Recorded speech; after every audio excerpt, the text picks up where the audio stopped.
George Cottle is a mastermind. And he is the best I've ever worked with. I always feel safe, which is number one.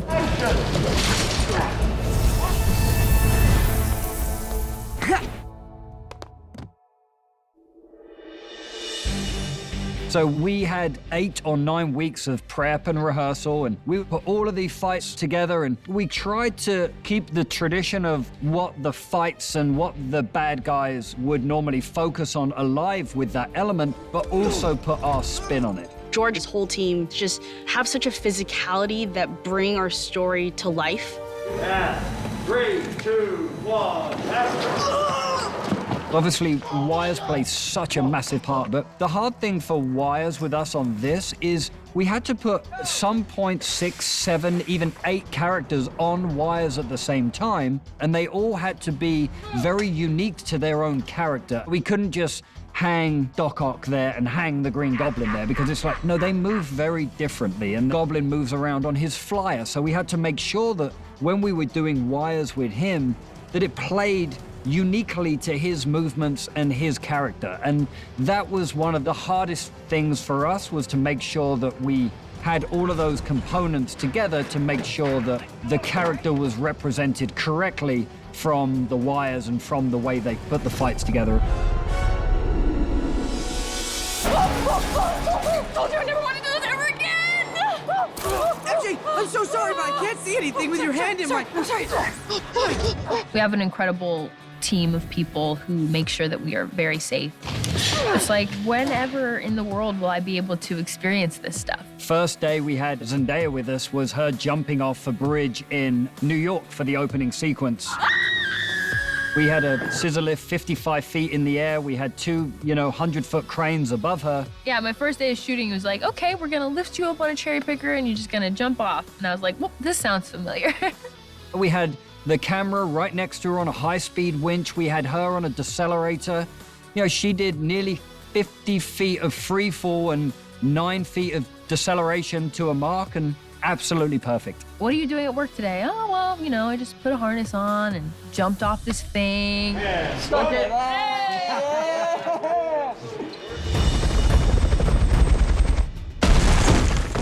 The fight in Happy's condo, we were all very excited about, because I think our main baseline was just, we're going to destroy this condo.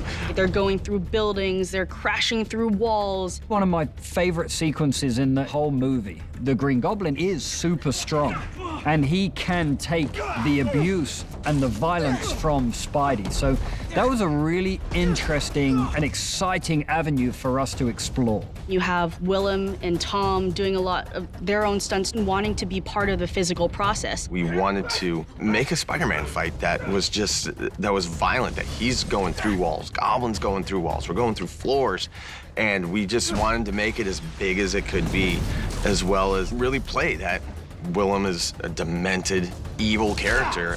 Spidey isn't doing so good in the fight, and he's got Goblin against the wall, and he's just giving it all he can, and Willem is just doing this incredible reactions with his face, and then just stops and gives the Goblin the laugh, but that cackle.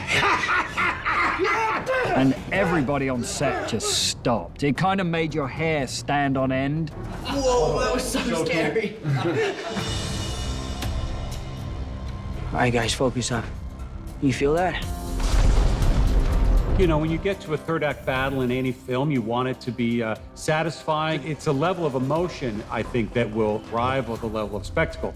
When you have 5+ villains, 3+ heroes, MJ, Ned, and Doctor Strange in the mix, it's very, very big, and we're having fun with the setting of the Statue of Liberty. Spidey has, for so many years, been born, bred, raised in New York. For them to base the final battle around the Statue of Liberty was pretty incredible, really. It's at the Statue of Liberty. I mean, there's no way practically to do that, with a set, with the proper proportions. So we have to do it blue screen. That shot where we all land on the crown is one of the hardest Spider-Man landings I've ever done, because the crown was just so uneven, and in the Spider-Man suit you can't see anything, and I was really trying to land in the most iconic Spider-Man pose. Poor Peter. Too weak to send me home to die. At this point, Tom has got so much hatred, and so much of the fight had to be that raw aggression and that pure anger. But, you know, we also know that he has to hold his temper, or else that's going to be the one thing that's going to let him down. There was some really fantastic fight stuff, and Tom Holland just absolutely did a fantastic job. And Willem brought his A game.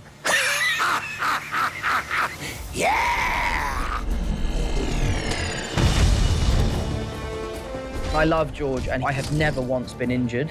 And that's a testament to his professionalism, his skill set, and also his team. I'm always very safe. I think when you add more practicality, you can show the audience that it's actually these people doing these stunts and all of this action. The more you can incorporate those real moments, I think it just sells it all so much more. I'm in such awe of everyone on that stunt team and our actors and their ability to pull it off.